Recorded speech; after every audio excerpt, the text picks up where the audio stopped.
आता मी जेवण बनवतो, चहा नाही होणार. उगाच ओरडू नको. मी जेवणच टाकून देतो. तू मला शक्ती दाखवायला आलाय मुर्द्या.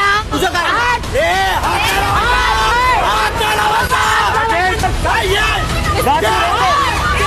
आता मी जेवण बनवतो, चहा नाही होणार. उगाच ओरडू नको.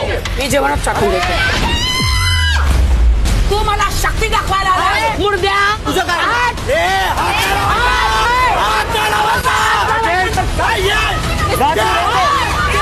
आता मी जेवण बनवतो, चहा नाही होणार. उगाच ओरडू नको. मी जेवणच टाकून देतो. तू मला शक्ती दाखवायला आलाय मुर्द्या. तुझं काय? मराठी कला विश्वातील अशाच अपडेट जाणून घेण्यासाठी तुम्ही आमचं चॅनल टेलीचक्कर रिजनला नक्कीच सबस्क्राईब करा.